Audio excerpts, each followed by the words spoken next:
Surprise, we are live today this weekend as advert that has been running talking about the Constitution of Zambia Amendment Bill number 7 of 2025, and members of Parliament, or should I say the Select Committee, which was composed by Right Honourable Madam Speaker, has been scrutinizing this bill. And yesterday we did see some witnesses making their submissions, and we did see the Zambia Law Development Commission making their submissions. And today we do have 3 witnesses that are supposed to make submissions, and the first one is the Human Rights Commission, and later on we expect some other witnesses that are expected to make submissions regarding this bill.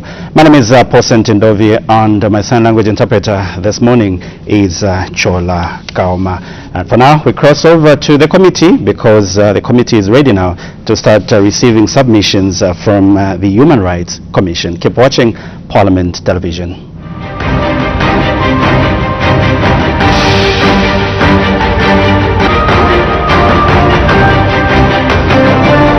Thank you, Chairperson. Good morning, honorable members. My name is Mbololwa Wamunyima, and I'm the Director General for the Human Rights Commission.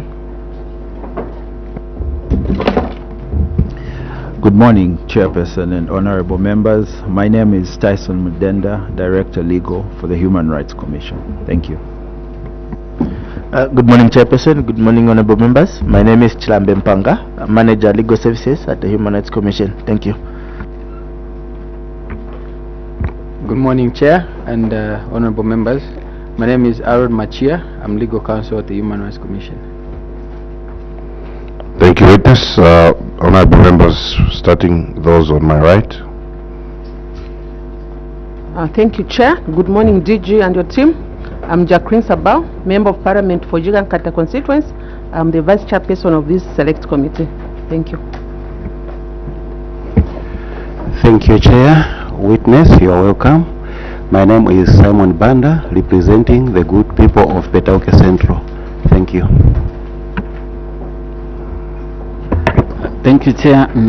Good morning, witnesses. I'm Emmanuel Banda. I'm representing the people of Muchinga constituency. That's Muchinga constituency, which is in Serenge district of Central Province. Thank you. Good morning, Chair. Good morning, colleagues. Good morning, the HRC. Nkombo is my name. I represent Mazabuka Central constituency and member of this committee. Good morning, Human Rights Commission. I am Swongile Mwamba. I represent the people of Kasama Central constituency. You're most welcome. Thank you. Thank you very much, Chairperson. Good morning, witness. My name is Brian Kambita. I'm Member of Parliament for Zambezi East constituency in Northwestern Province. Good morning, Chair. Good morning, Human Rights Commission. Good morning, colleagues. My name is Mishek Mtetwa Nyambose. I represent the wonderful people of Chasefu constituency in Eastern Province and a member of this committee. Thank you. Good morning, Chair. Good morning, Human Rights Commission. My name is Muvita Anakoka, representing the people of Luena in Western Province. Secretariat. Good morning, Chair. Good morning, witness. My name is Andrew Ngambi from Office of the Clerk. Good morning, Human Rights Commission. My name is Doreen Mukwanka. I'm Director Legal Services. Good morning, Human Rights Commission. Good morning, Chair. My name is Manatana Mori from the Office of the Clerk. My name is Mambwe Kauma Nguve from the Office of the Clerk, and good morning. Good morning, witness. My name is Margaret Hakasenke from the Office of the Clerk. Good morning, Chair. Good morning, witness. My name is Anastasia Filika from the Office of the Clerk. Thank you, permanent witness. Thank you, Honorable Chair, and good morning to you, and good morning, honorable members. Good morning, witness. My name is David Mwengwe. I'm Parliamentary Counsel from Ministry of Justice. Thank you. Thank you very much. Human Rights Commission, you're welcome. I am Imanga Omnyima Jr., Member of Parliament for Nalolo constituency in Western Province and Chair of this Select Committee. Human Rights Commission, let me take this opportunity to confer you with immunity which is provided for under Cap 12 of the laws of Zambia, which provides you the same immunity that members of parliament enjoy against prosecution when they submit before the floor of the House. Witness, this immunity allows you to submit before this committee without willfully misleading this committee, or the reverse applies. You are free to make your submission. Thank you, Chairperson. I shall go straight into our specific comments on the Constitution of Zambia Amendment Bill number 7 of 2025. Clause 2, Amendment of Article 47. The Commission notes that the bill proposes to introduce a mixed member proportional representation system for members of Parliament. The Commission commends the introduction of the mixed member proportional representation system, as the system is better placed to ensure adherence to the national values and principles on democracy and constitutionalism, as well as equality and non-discrimination enshrined in Article 8 of the Constitution. This will ensure that there shall be representation and inclusivity for vulnerable groups like persons with disability, women and youths. This actualizes the principles enshrined in Article 45(1) of the Constitution. The Human Rights Commission proposes an equitable distribution of seats for proportional representation which is aligned with population demographics. Additionally, the Commission notes that the mixed member proportional representation system shall, if used in a just and fair manner, reduce disparities between political party players in matters of national votes and parliamentary seats. Zambia, having a large group of potential political party players, the mixed member proportional system offers diverse choices to voters, giving voters a choice between a political party or an individual candidate, or even both.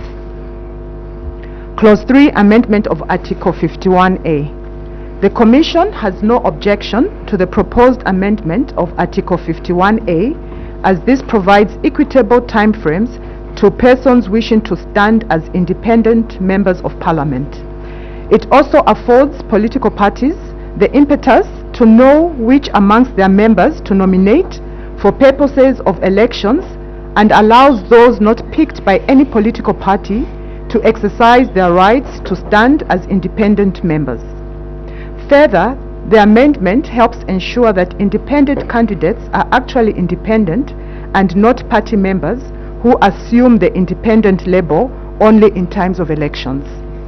The Commission observes that this amendment may enhance and promote the constitutionality protected right of individuals to political participation.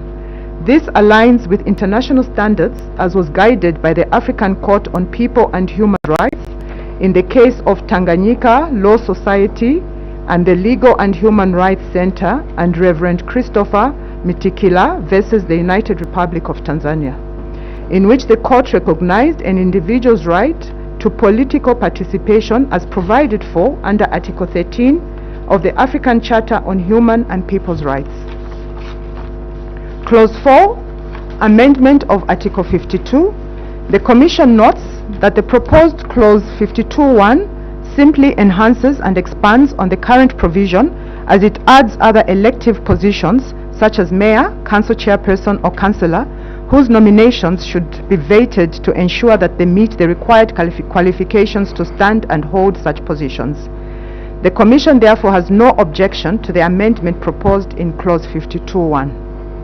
Secondly, the Commission supports the proposed amendment in Clause 52(4) to insert the words determine, as this shall ensure that electoral matters are not only heard within 14 days but also determined. This shall bring about certainty in election dispute resolution, as matters of elections shall be determined within set timelines without delay. The Commission notes as progressive that Clause 4C proposes to delete and substitute Article 52(6), proposing what may happen in an event that a nominee resigns, is disqualified from the elections by a court after nominations, or dies before the date set for elections. This is progressive in that it ensures that there is certainty in the conduct of elections and ensures that electoral processes are not abused through resignations. However, honorable members, the Commission is concerned with the removal of a court's power to disqualify a candidate for corruption or malpractice.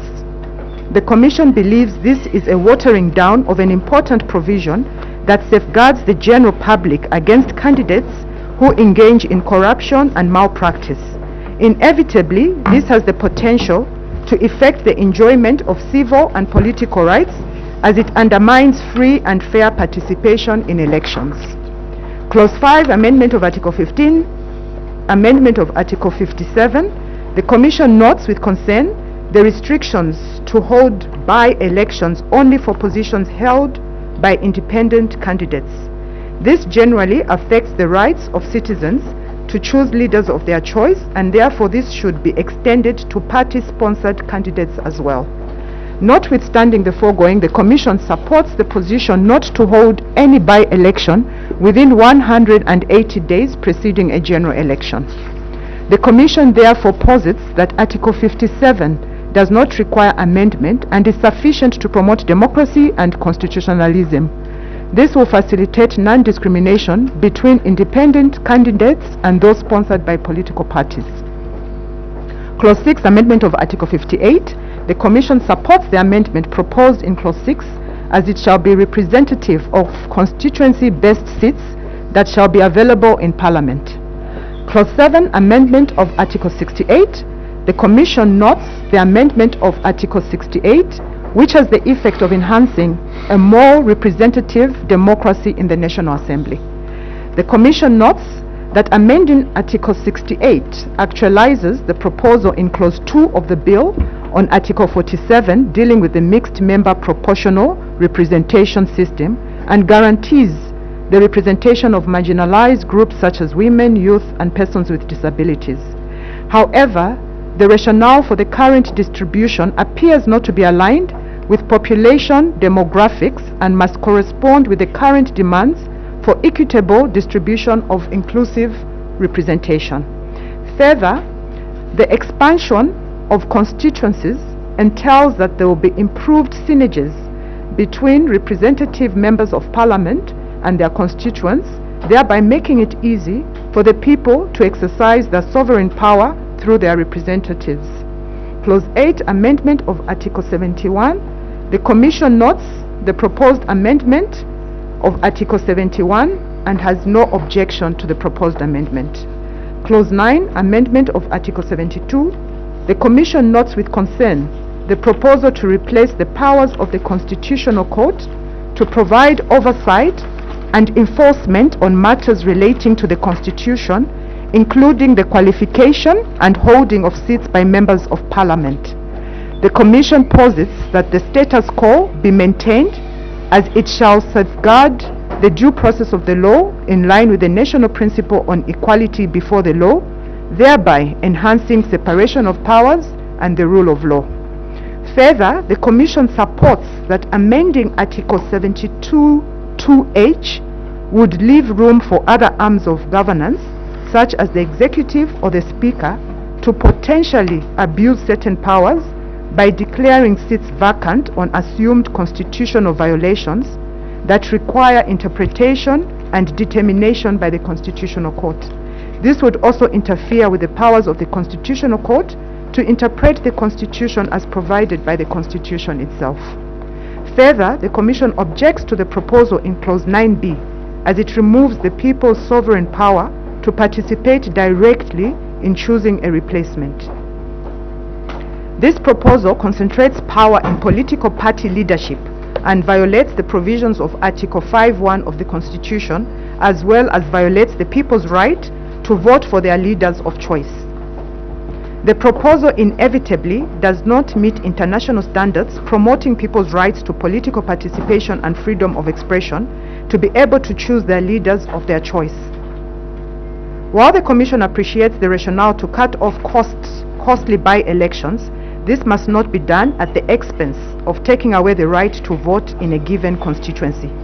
Clause 10, amendment of Article 73(2). The Commission supports the proposed amendment in Clause 73(2) to insert the words determine, as this shall ensure that petitions of elections of members of Parliament are heard and determined within a set timeline, bringing about certainty in resolution of election petitions concerning members of Parliament. Clause 11, amendment of Article 81. The Commission notes the proposal in Clause 11 to amend significantly Article 81 in relation to the term and prorogation of Parliament. The Commission notes the importance of Parliament in the overall balance of power among the critical arms of government, especially on the part of the executive. However, extending the term of Parliament to a day preceding an election has the potential to give undue advantage and unequal competition.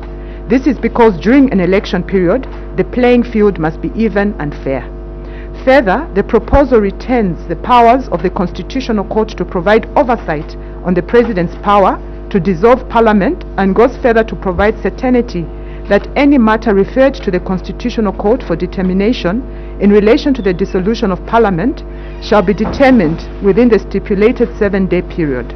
However, it is proposed that the period within which the Constitutional Court is required to make a determination be enhanced to 14 days to ensure well-considered determination by the Court. Clause 12, amendment of Article 103. The Commission supports the proposed amendment in Clause 12 to insert the words determine, as this shall ensure that election petitions are heard and determined in a set timeline, bringing about certainty and avoiding a repeat of dismissing election petitions without determining the matter on its merit, as was the case in Hakainde Hichilema and Geoffrey Waliamwamba versus Edgar Lungu and 2 others. This will ensure substantive justice and due process of the law. Clause 13 and 14, amendment of Articles 116 and 117. The Commission supports the amendments proposed in Clauses 13 and 14 respectively, to the extent that the office of the Minister, being a political appointment, should be vacant 90 days before the general election. This shall ensure that government functions exercise administrative fairness during election campaigns and may curtail the misuse of public resources for partisan gain, thereby creating a level playing field for election campaigns by removing incumbent advantages. Clause 15, amendment of Article 149. The Commission has no objection to the amendment proposed in Clause 15, as it shall ensure that the Electoral Commission's powers to delineate boundaries is limited to electoral boundaries. Clause 16, amendment of Article 153. The Commission notes the proposal in Clause 16 and supports the amendment, except for the insertion of paragraph B in Clause 2, requiring the Member of Parliament from each constituency to be part of the Council. The Commission submits that the Member of Parliament should only provide oversight on the functions of the Council and not be an active member of the Council, as it shall bring about an overlap with functions, especially in situations where the Member of Parliament is also appointed to a ministerial position. This may also potentially retrogress the principle of decentralization, as it affects accountability and inevitably frustrates access to social amenities. The Commission posits that there has to be a clear distinction in responsibilities between the Member of Parliament and the persons who form a council, as this shall equally enhance decentralization and increase on accountability of local authorities by members of Parliament from constituents within the district of the local authority. Clause 17, amendment of Article 154. The Commission commends the proposal in Clause 17, as it prescribes minimum qualifications for one to hold office of mayor and council chairperson. The Commission has no objection to this amendment. Clause 18, amendment of Article 158. The Commission notes with concern the proposal in Clause 18 and posits that such proposal takes away the ability of the people to exercise their sovereign authority as provided for in Article 5(1) of the Constitution, to be able to choose their representatives. Clause 19, amendment of Article 159. The Commission supports the proposed amendment in Clause 19 to insert the word determine, as this shall ensure that local government election petitions are heard and determined in a set timeline. Clause 20, amendment of Article 176. The Commission objects to the proposed amendment in Clause 20, as a Secretary to the Cabinet is a very consequential position only fit for a high-ranking officer of government who understands the critical functions of the government, having served as Permanent Secretary for 10 years. Clause 21 and 22, amendment of Articles 178 and 179. The Commission notes the proposed amendments and has no objections to the amendment, as the President shall retain the power to remove the Attorney General from office. The Commission notes that the Attorney General's office combines legal administration and the provision of independent legal advice to government on one hand, and exercising political duties to the President on the other hand. Clause 23, amendment of Article 266. The Commission commends the proposal to amend salient definitions which include adult, child, election and general elections. However, the Commission takes issue with the definition of by-election, term and youth. This is because the proposed definition of by-election is only limited to independent member of parliament holding a constituency-based seat, independent mayor, council chairperson or councillor, and discriminatory. In relation to the definition of term, Parliament must be dissolved 3 months preceding a general election to enable a level political environment. In relation to the definition of youth, this should be aligned with internationally accepted principles. In conclusion, the Commission notes that the Constitutional Amendment Bill number 7 of 2025 proposes amendments that are critical in enhancing democracy. The Commission has examined the provisions with a human rights perspective and notes that certain proposals have the net effect of infringing on some basic rights that the people enjoy, such as the right to vote for leaders of their choice and participate actively in the political arena preceding elections. The Commission therefore encourages constitutional amendments that should reflect the sovereign power of the people to vote for their representatives, which is a fundamental principle of the constitution-making process. Thank you, Chairperson. Thank you, Human Rights Commission, for your submission before this committee. Honorable members, that's the submission from the Human Rights Commission. We are encouraged to now interact with them on matters of clarification based on their submission. Honorable Kambita.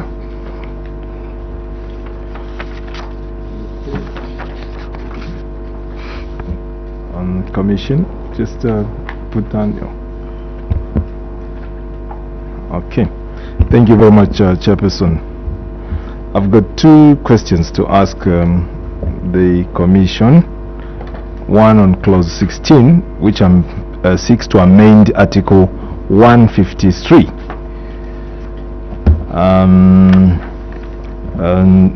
which the Commission says they take note of except for the insertion of B in Clause 2, requiring a member of Parliament from each constituency to be part of the council. And what they are objecting is a member of Parliament being part of the council, and they have cited the issue of devolution and decentralization, to realize utmost decentralization, and they feel that the member of Parliament might not really function well, especially when they are part of the executive, when they are appointed as member of the executive. But again, I want to find out from that one point of reasoning where members of Parliament, as you have seen, in the same decentralization process where CDF has been enhanced, and it appears it has come to stay that most of the decisions to do with micro projects development through micro projects will be actually executed by the councils.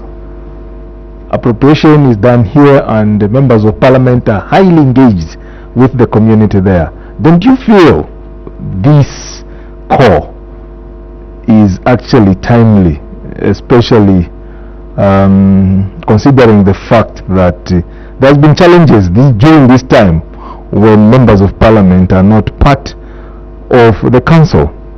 The councils have had a blank check to decide whatever they would without making the activities in sync with the vision of the member of parliament.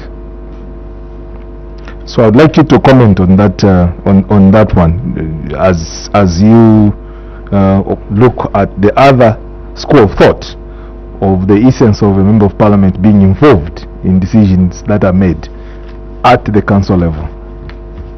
Thank you, Honorable Kambita, Honorable Nkombo, then Honorable Banda, in that order. Thank you, Chair. Let me join the MP for Zambezi East in thanking the Commission for their submission that I think is fairly clear. I have also a question on the same clause 16, where you indicate that the MP must just have an oversight role of the function of the council. Before the law was changed, the MP was an integral member of the council to the extent that they even had voting rights.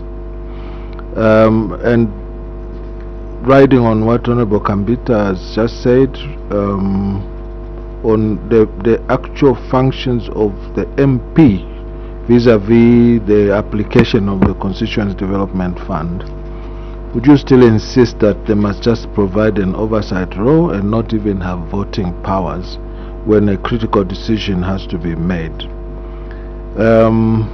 Over and above that, I wanted the comment from you on an MP who comes under proportional representation, residing in a particular jurisdiction, meaning they were not on the ballot. Would you also entertain the idea that they be part of that council, but without voting powers, or to just overlook what the council is doing? Secondly, I do appreciate under clause 20 your remark of how critical the function of the secretary to cabinet is. If you go to a situation where among all the PSS you do not have one who has served that term, don't you see there being constitutional crisis? Thank you, Honorable Nkomo. Honorable Banda. Thank you so much, Chair. My question of clarification will be specifically on clause 8, amendment of Article 71, and this is something to do with the powers of a political party which sponsors a candidate, and in the event that that candidate, is no longer holding that seat by whatever means, it be death or maybe expulsion, and then the party are going to nominate a replacement. Chair, I believe there has been an outcry from the public that these by-elections are taking a lot of money, and I'm sure this was couched in this way to cure the issue of by-elections. Now I've seen that from the Human Rights Commission, they have indicated that it takes away the rights of the people who elected that particular former MP, so to say, to do a replacement. So my clarification, my point of clarification that I would want from the Commission is, having said that, and I'm sure you are part of the community that has always said, complained about the by-elections, what would be your advice as to how this issue of by-elections can be cured? Because this one already you have said that the issue takes away the rights of the voters. So how do you think it can be done so that we still run away from the costly by-elections? I submit, Chair. Thank you. I'll allow the witness, then get a second round of questions to avoid overloading. Okay, if it's connected, yes. Sorry, Chair, and my question is connected to and Honorable Nkombo asked on clause 16 of Article 3 you suggested that the members should continue providing oversight role. I want to understand when you see members of parliament providing oversight role on the councils, the practical situation in Zambia. Are the members of parliament doing it, and what is that role? You'd explain to us to understand. Secondly, also I wanted to just buttress the points that have been raised by the two members. The point is, currently the situation in the councils are that the same councillors are elected for the same reason the MP is elected. Same reason. And here is the council sitting without the member of parliament. And the member of parliament, as it has been indicated by Honorable Kambita and Kombo, who sits in the CDF committee with the resources, huge resources, enhanced CDF, deciding which programs or which projects to be undertaken away from the council. And the councils do not have resources per se for the ward development fund. They don't have any resources. So would you support this idea of working in silos, the councils without resources, then the MP sits in the CDF committee determining projects which are not in sync, if I may borrow the word, with what the councillors are doing? Would you call that a coordinated development in an area? And would you suggest that that is a good idea? Or we go back to what Honorable Nkombo said, that members of parliament become part of the same team together with councillors, so that we have a coordinated approach to development in this country? Thank you. A witness, it's still the same issue, clause 6, so I'll allow the two members. Just take note. Honorable Anakoka, then Honorable Ngand, then we'll come to Honorable Swangila and Honorable Kaku. Thank you, Chair. Human Rights Commission, thank you for your presentation. On Article 153, which you are opining that you are not sympathetic to the idea of members of parliament going back to be sitting in the councils, did you have regard to the CDF Act, which basically gives birth to CDF, which is itself actually a creature of the Constitution?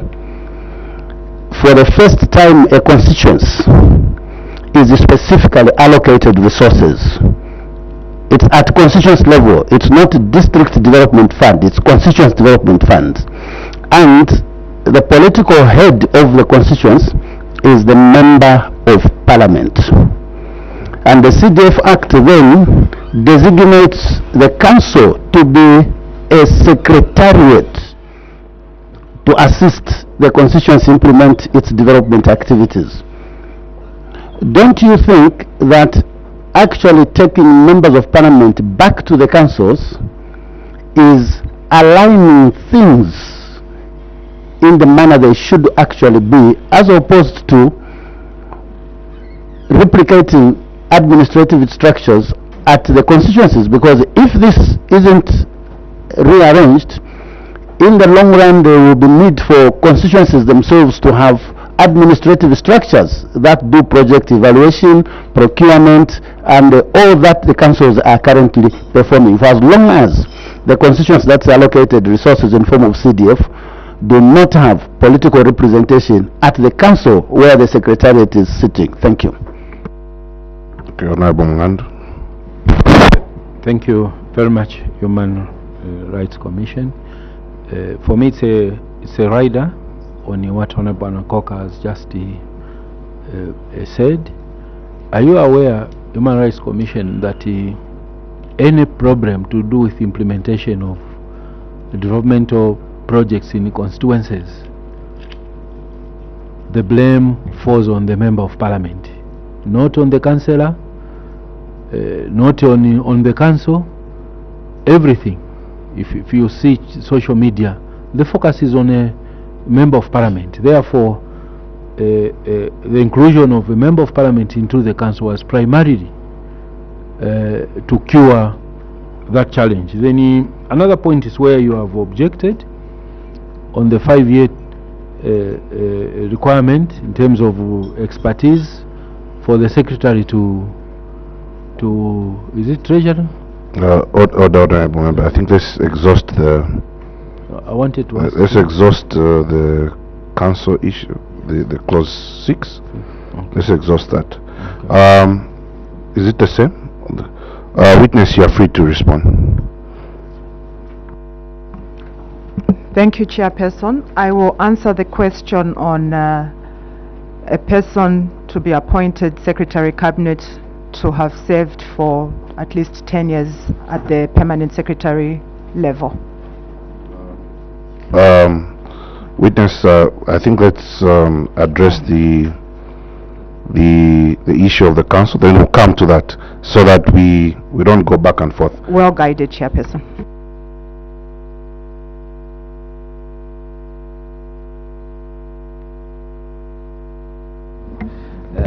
Thank you, Chairperson. Chairperson, with the position of the Member of Parliament being part of the Council, we want to agree with that position that a Member of Parliament is a critical part of the Council for implementation of projects. However, Chairperson, our concern is on the accountability that we will have to follow through after that. We find that in the current bill, accountability will remain a problem. While we agree and concede that a Member of Parliament is an integral part of the Council, accountability will still remain a problem, Chairperson. Thank you. Maybe you can explain how, so that the members can be satisfied, considering that we've had that interest. How will accountability be a problem?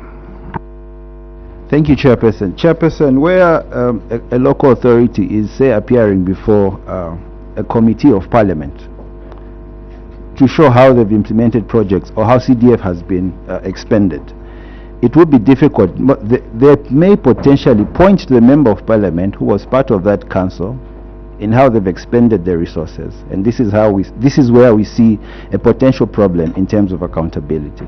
Thank you, Chairperson.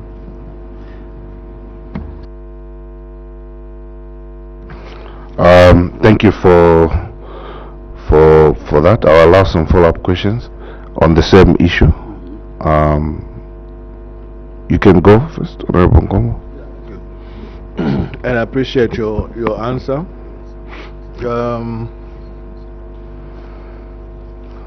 The councillor's assignment at the moment is to represent the ward that he is voted for, and so is the part of the function of the Member of Parliament, over and above legislation, oversight on government. They also do their function as representatives of people vis-a-vis the development program. The MP does not at any point delve into expenditure of the council. They would maybe do policy direction, project monitoring, but at no time do they get involved in actual expenditure of the council, to the extent that they would never be required to come before a public accounts committee. Having shared that with you, do you still insist that whereas you put it as accountability, I suspect you meant conflicted? That they are conflicted because they cannot be, they have the cake and eat it. And going by what Honorable Mungandu said, that very seldom does the MP get praises when there are successes in the constituency. But when there are failures, it is him that is being, or her, that is being blamed. So having said so, do you still see that there is an actual conflict for the MP to sit in the council and be able to help, to be part, an integral part, that's the word I used, of the decision making of the council? Because what you seem to be saying is that they can do oversight and then they are denied the responsibility of part of the vote, which is important. If there is a tie, for instance, on a proposal to embark on a certain project, what you are saying is that the MP should not take part in that decision. They must just be observers. Thank you, Honorable Kombo. Honorable Kakuwo, then Honorable Nkoko on the same issue. Thank you very much, Mr. Chairman, and thank you very much, Human Rights Commission. And as you respond to the well-articulated point by Honorable Kombo and my other colleagues, please put into account also that the council does have a structure, and with an established office for a controlling officer who is the council secretary. So as you respond, take into account that the MP is not going there to be the person accountable for revenue and expenditure. There is a controlling officer there. We're interested to hear your position on that. Mr. Chairman, thank you very much. Thank you, Honorable Kakuwo. Honorable Nkoko on the same issue. Thank you, Chair. Indeed, I want to align myself with what Honorable Kombo and what Honorable Kakuwo have indicated. It seems to me that HRC, you are assuming the MP going back to the council means that the MP becomes an employee of the council in the ordinary sense, sits in management meetings, sits in procurement meetings, and therefore approves or disapproves the activities of the council. No. Going back to the council means the MP officially is required to attend the quarterly meetings, and the quarterly meetings receive reports of what has happened during that quarter. So you are on the same page. As far as allocating funds for projects in the constituency is concerned, that happens in the CDF committee, where the council is heavily represented because they provide secretarial services to the CDF committee, and those decisions cannot be changed by the council when they sit in the absence of the MP. So what is lacking at the moment is that the MP would have sat together with members of the CDF committee, allocated resources, but when it comes to the reporting at the end of the quarter as to how far have you gone, for example, in procuring the projects that have been approved in the CDF committee, the MP does not sit in that structure. So he or she may only get to know that what they approved in February hasn't happened, basically peradventure, when they discover that nothing is happening. Then they own a gentleman's agreement passed by the council and say, yes, what's going with that project? Then they get this informal report. So with that now, with that understanding, do you still think that there will be any conflict of interest by the MP sitting in these meetings where reports are being presented? Thank you. Witness, before you respond, Honorable Sabah, is this the same issue? Thanks so much. Mine is a light down the submission by all the honorable members. Looking at it, that most of us, we are looking at CDF. When we talk of development in the district, we also have other departments, for instance, Ministry of Agriculture. So whatever they are doing as members of parliament, we are not involved. But if we sit in the full council meeting, they do the reports. It means at police level, we are able to contribute. And like where we just come when there's a problem in relation to that department. So like other members have said, we're not going to be part of the procurement process, but issues of police in relation to all the departments in the district. That's my submission. Thank you, Honorable Sabah. Witness, you are free to respond. Thank you, Chairperson, and thank you, honorable members, for the clarification and guidance that you have given us.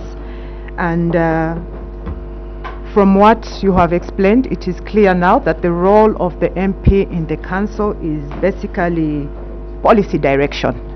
And with that clarification, we concede that the role of the MP in the council is very integral, as is the role of the MP in CDF. Thank you. Thank you, Witness. We can proceed to the issue raised by Honorable Kombo on the Secretary to the Cabinet. and we can then allow follow-up questions on that particular clause. Thank you, witness. Thank you, Chairperson. On the question of the qualification of Secretary of Cabinet being a person who has served as permanent secretary for a period of 10 years, Honorable Nkombo was of the concern that that might be difficult to achieve, as it's possible that there's no officer that qualifies who has served for a period of 10 years. Our contention or our submission is that in the provision in the current constitution, the 10 years is not a continuous period of 10 years.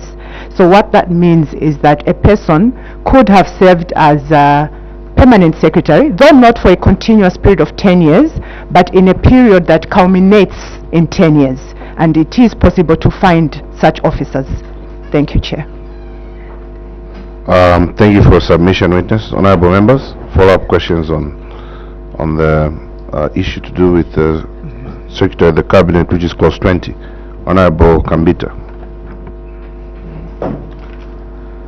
Chairperson, thank you very much. Indeed, on the same issue, clause 20, which seeks to amend Article 176 in the Constitution, the Secretary of the Cabinet.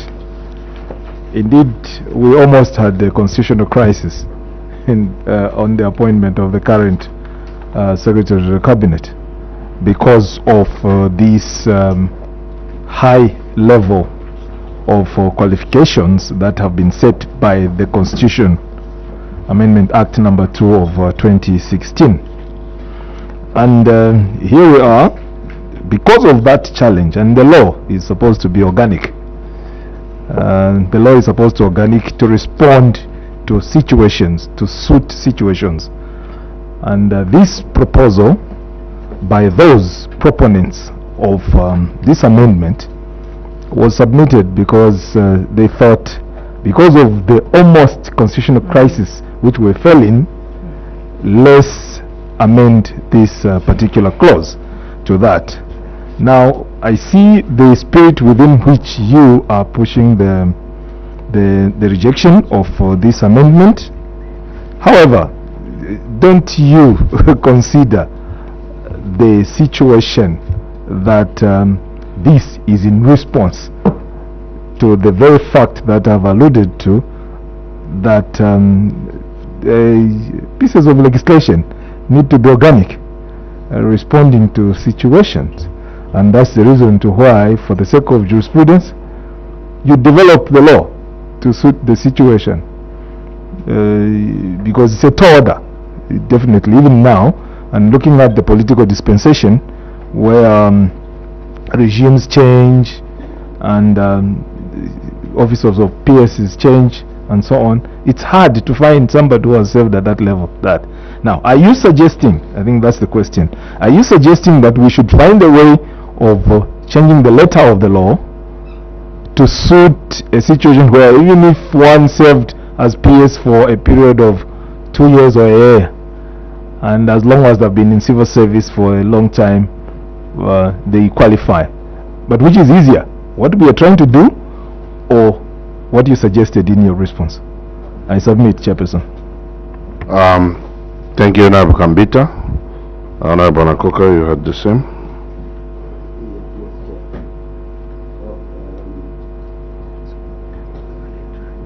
Your mic. Oh, sorry. Thank you. Thank you very much, Chair. Also, on the issue of 10 years requirement for one to be appointed the Secretary General, up to a point of Secretary Secretary General. If you have regard to the fact that the position of permanent secretary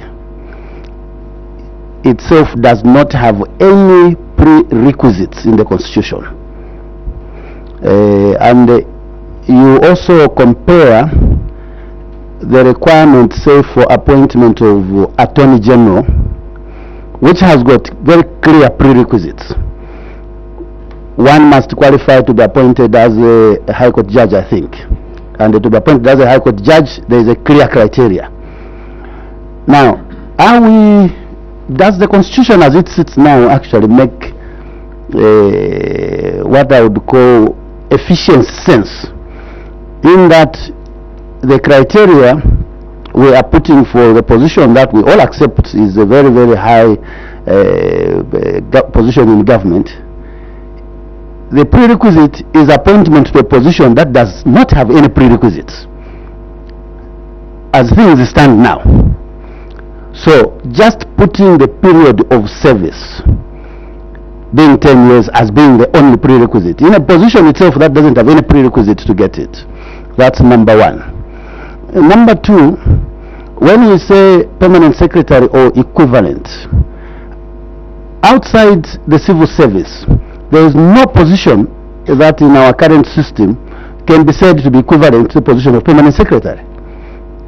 Which means when you look at the functions of the secretary of the cabinet, expertise can actually be sitting outside the civil service.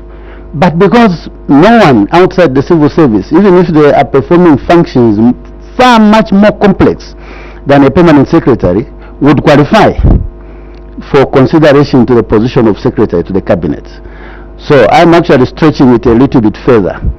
Do you think even the requirement to hold the position of PS for 5 years or equivalent position necessary, or we should actually revisit this and look at what would give us the expertise necessary for a person to perform that function without restricting it, whether for 1 year or 2 years, to the position of permanent secretary? Thank you, Chair. Thank you. Witness, you may respond to those points of clarification on that issue. Thank you, Chairperson. The position of Secretary to Cabinet is a very critical position in the government with very important roles, and it deserves a person who has relevant experience, a person who has served in the government for a very long period and has gone through certain functions under the government as permanent secretary or an equivalent position, and for lack of a better word, has gone through it all, so that they are seasoned civil servants, for lack of a better word.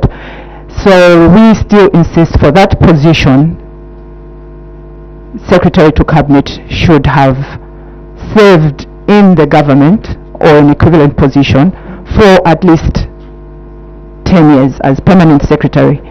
And your question on that there are no positions equivalent to permanent secretary outside, there are positions that are equivalent to permanent secretary in the public service. Some of those positions are like the national coordinator. National coordinator is at the level of permanent secretary, and chief administrator, for example, at the judiciary, that is a position of permanent secretary, including the chief administrator also at the National Prosecution Authority. Those are positions equivalent to permanent secretary. So I think where we say equivalent rank, that really helps. So we're not restricted basically to just a title of permanent secretary, but we do have equivalent ranks to permanent secretary as the positions I have mentioned. But otherwise, the position of Secretary to Cabinet is very important. You need someone, a well-seasoned person who's gone through all the functions, related functions under the civil service, to be able to perform this critical position. A person who served for 2 years, 3 years, I do not think are competent enough to handle such a very important office. Thank you. Thank you, witness. As we make our follow-up questions, let us also be very brief. Thank you, Chair. My submission, or not my submission, I'm not making any submissions. my statement to the effect that we do not have equivalent positions was in reference to outside the civil service, outside the public service. So all those positions you've mentioned, appreciated, but those are all within the public service. But you can probably already see the limitation. There are only about 3 that we could find. Now, to have a pool of 6 people in the country for such a very critical position, and I've multiplied your example by 2, one would argue that doesn't give enough material to pick the best. But secondly, when we say it's a position that only one that has seen it all in the civil service, one would be sympathetic to that thought. But once you look at the appointment to the PS level, people are appointed from anywhere. So you don't have seen it in the civil service, seen it all. You get appointed, you are a teacher, yes, admittedly it might be in the civil service, but maybe not in the sense that you are we are alluding to here. Then you get appointed PS. After being in that position for 10 years, you qualify. Yet you have the director who joined the civil service straight from the university. They have been there for 18 years. But because they haven't had the opportunity to be appointed to position of PS, they are specifically excluded. Thank you, Chair. Any submissions on that? Thank you, Honorable Sabao. Then from then on we move to another clause. This is a different clause. So, honorable members, the witness has been clear on their position on Secretary of the Cabinet. We need not to belabor more, unless if there's any other clarity. The same clause. Honorable Sabao, we can move to another clause. No, they'll combine the response. So we can move to another one, another clause. Then on the same, on another clause. Okay, no, Honorable Sabao, we can move to. Is it the same? Different. Okay. Thank you, Chairman. Mine is on clause 5, amendment of Article 57. The Commission notes with concern the restriction to hold by-election only for positions held by independent candidates. Then the last part of the submission, they are saying this will facilitate non-discrimination between independent candidates and those sponsored by political parties. Now, when you check on the proposal by the bill, is that a candidate who was sponsored by a political party, there will be no by-election. But an independent candidate, there will be by-election. So when there will be by-election, it means that the political parties will participate and any other person who wants to contest as independent candidate will participate. Because independent candidate is one person, is not coming from a grouping. So at this point, all parties have the right to participate, those from political parties, even other independent candidates. So coming from this background, at which point is the issue of discrimination coming in? Because the opportunity has been given to political parties and even those who want to contest as independent candidates. I submit, Chair. Honorable Banda, and let's please cruise through. Honorable Banda. Thank you so much, Chair. I'm on clause 3, amendment of article number 51A. I noted that the Commission has got no objection to the proposal of the time frame of one to go as an independent member of Parliament. But considering that this is a Human Rights Commission, I want to draw them back a bit to say, don't you think there are issues of human rights infringement on where it says that someone has to resign 2 months before the nomination date? Because the nomination date is not set like I can say, okay, 2 months from the nomination date, maybe I resign in February and from a political party, and then I've got 2 months and then I can qualify. Because you outlined a lot of things. One of them is that it gives parties enough time to look at who qualifies and the like. But again, those that are not picked, who may want to go as independent candidates, may not be considered because they will only know that they are not picked maybe a month before or less than a month before the nomination dates. So what's your take on this one as Human Rights Commission? Chair, I submit.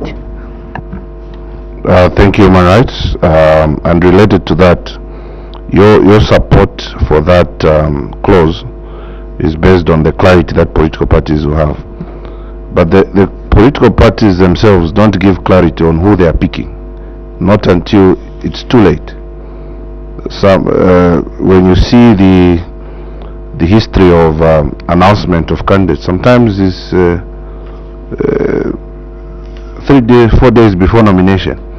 What time does the candidate to have resigned 2 months before nomination. So this particular proposed amendment, human rights, in your view, is it curing a democratic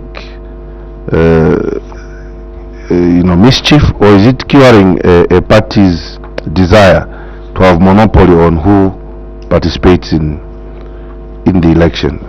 And Honorable Mungando, on the same matter, you had an issue. Human Rights Commission, I'll take you to Article 21, the Bill of Rights of the Constitution, protection of freedom of assembly and association. Here we are told that anyone is free to decide which organization he or she wishes to associate themselves with. And this proposal where independent members of parliament are being restricted, don't you think it's in direct conflict with Article 21 of the Bill of Rights, which, if is to be amended, needs a referendum?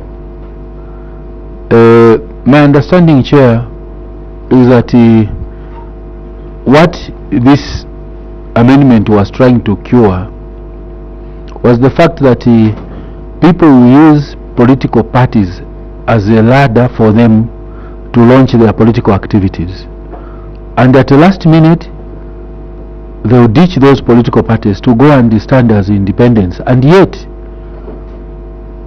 all their political activities have been based on them enticing members of that political party, and such an action tends to weaken the political party. How best do you think a protection mechanisms in the law or in the Constitution, this is the question that I'll be asking Human Rights Commission, how best do you think such a protection mechanisms can be put in place to ensure that it's not in conflict with Article 21? I submit, Chair. Thank you very much, Honorable Member. Witness, you may respond, and from then on we'll get the last round of questions. If there will be any after a response, then we'll have to close this particular meeting. Witness, you may proceed. Thank you, Chairperson. On the aspect of discrimination when it comes to by-elections and elections, the Commission still feels that in any political dispensation, particularly a democratic state like Zambia, the sovereignty of the people still needs to stand, and that sovereignty, as is provided for in Article 5.1, has to be respected. And we still feel that as per international standards, any election should be at least be able to demonstrate the free expression of the people. The same stands if the by-elections are limited only to independent members of parliament. What if the people would want to choose a person from a non-political party or any other political party of their choice? And that is where the discrimination comes in. Then secondly, on the aspect of Article 21, in terms of freedom of assembly and association, the Commission still believes that that freedom is inherent to an individual and not a political party, and the individual's choice should be respected, as we have provided for that. The participation of a person in an election, whether they are choosing to stand or whether they are choosing to express their opinions by voting for another person, should be respected, and therefore we submit that there will be no conflict whatsoever with Article 21 should the proposal that the Commission has made go through. Thank you. Thank you. Last intervention, Honorable Mwamba. We need to move to the next witness, please. Thank you, Chair. Mine is on page 2, clause 2.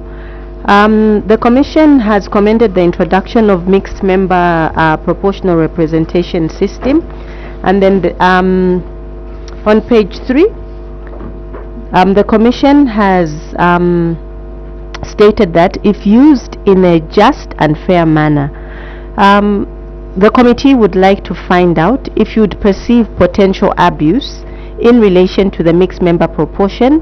Can you give further insight? Thank you.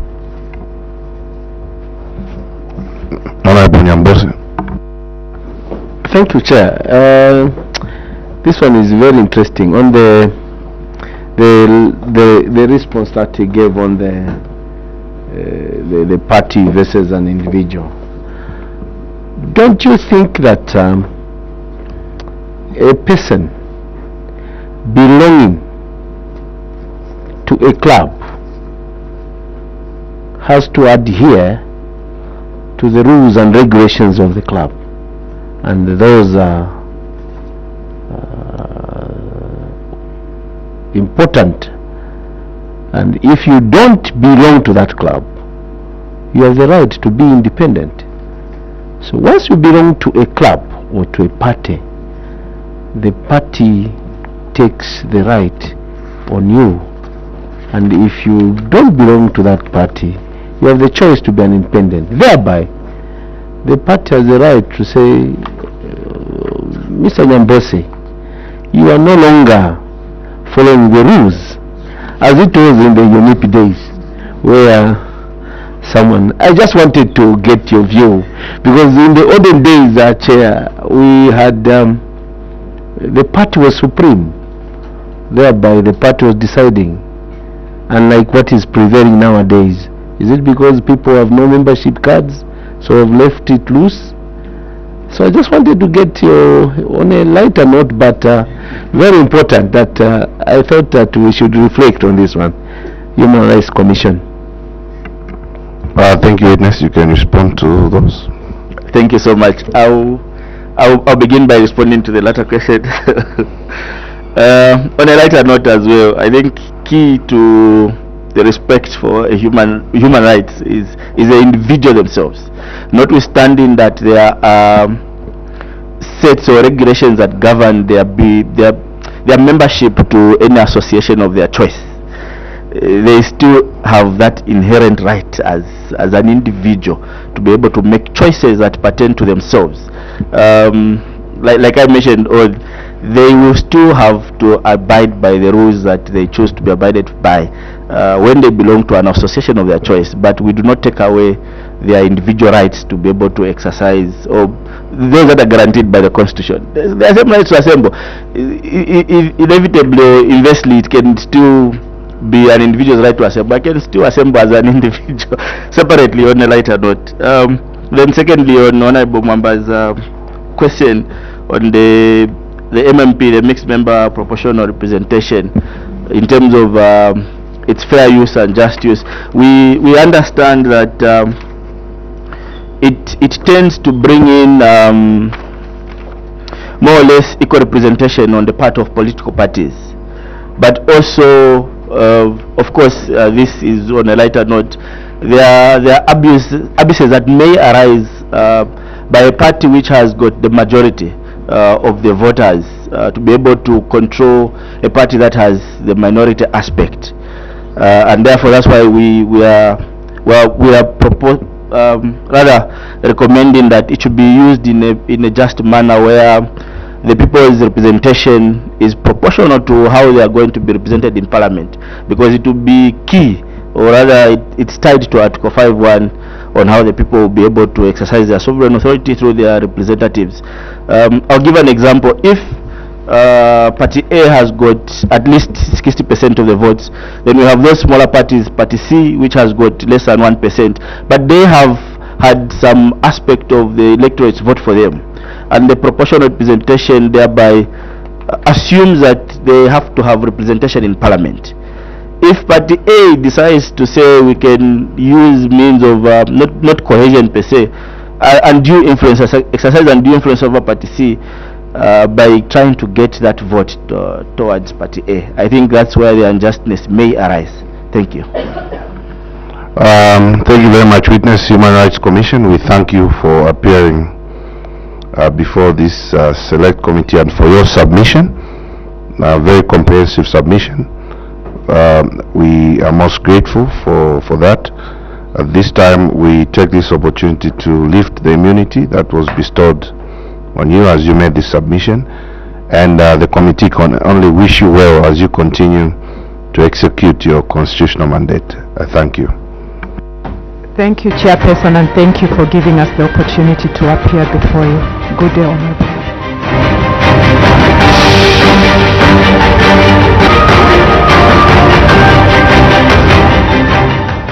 Well, thank you so much for still being with us on Parliament Television. That's the Select Committee interacting with the Human Rights Commission, and that was the Director General from that organization. Remember, the Select Committee will continue receiving submissions, and later on in the day we expect the committee to also interact with Professor Lumina Kefas, and later on we expect Action Institute for Policy Analysis also to appear before the committee.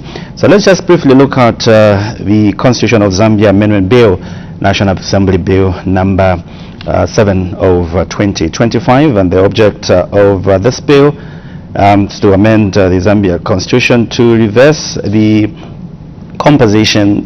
the composition of the National Assembly to provide for the increase in the number of constituency base seats from the 156 to 156 to 211 to actualize the delimitation report by the Electoral Commission of Zambia. Others is to revise the electoral system for the election to the National Assembly to provide for the mixed member proportional representation electoral system to guarantee the representation of women, youths, and persons with disability. And so I'll keep on sharing with you some of the objects of this bill. For now, we do have the Professor Lumina Kefas, who's already here at the National Assembly, and is here to present, or should I say, to make his submission. My name is Paul Sentindo, and we'll keep on interacting with you and share with you some of the objects of this bill. And my sign language interpreter is Jason Manda for now.